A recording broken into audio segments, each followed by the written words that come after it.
Despite lack of evidence, GOP advances Biden impeachment inquiry. The original vote to authorize an impeachment inquiry against President Joe Biden was supposed to happen immediately after Congress's August break. In fact, on September 1st, then House Speaker Kevin McCarthy told the public to expect such a vote, calling it something the American people deserve. There was, however, a small problem standing in the way. On September 12th, GOP leaders came to the awkward realization that they didn't yet have the vote to advance an impeachment inquiry. McCarthy had a choice. He could honor his stated principles, or he could abandon them. The then Speaker, of course, chose the latter, and directed 3 far-right committee chairs to open an impeachment inquiry without a floor vote. In the months that followed, there was precisely one impeachment hearing. It was an embarrassing fiasco for Republicans, and the campaign to uncover presidential wrongdoing came up empty. It was at that point that the party, now led by House Speaker Mike Johnson, was left with another choice: find a new hobby, or advance a baseless process despite the absence of evidence. The party did not choose wisely. The House voted 221 to 212 to formally authorize an impeachment inquiry into Biden. It wouldn't have taken much to tip the scales the other way. In a divided House, if just a handful of House Republicans had acknowledged reality, broken with their party, and dismissed this partisan sham as unnecessary, the resolution would have lost.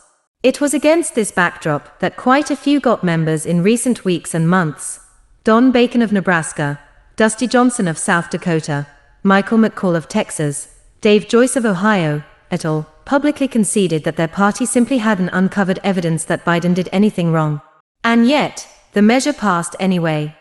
As the dust settles on an exasperating debate, and members start eyeing trips to the airport, there's no shortage of angles to keep in mind, but here's a list of some of the elements that stand out for me.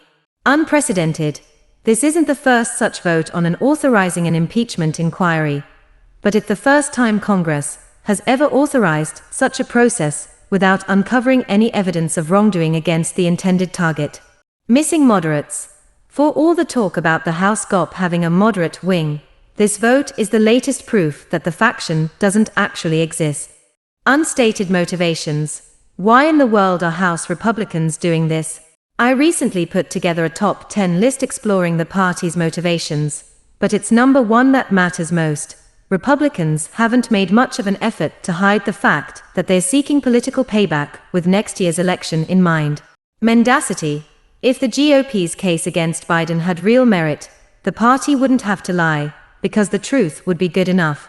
And yet, key Republican figures, such as House Judiciary Committee Chairman Jim Jordan and House Oversight Committee Chairman James Comer, have been caught repeatedly peddling obvious falsehoods related to the impeachment inquiry. Transparency. The one thing that surprised me most about this process is how desperate Republicans have been to reject any shred of transparency, even as key GOP officials claim otherwise. Do nothing Congress. Speaker Johnson has said House Republicans can grow their majority by governing effectively. This weak partisan stunt is the opposite of governing effectively. Potential backlash. Biden might not be popular, but there's little public appetite for this anti-Biden crusade. Don't be surprised if this wildly unnecessary gambit backfires on Republicans in the coming weeks and months. Looking ahead, Republicans insist that this latest step is merely about an inquiry, which may or may not lead to an actual impeachment vote. No one actually believes this, and no one should. GOP members want to impeach the incumbent president. If that wasn't the ultimate goal of this exercise, the party wouldn't have bothered with this evidence-free authorization vote.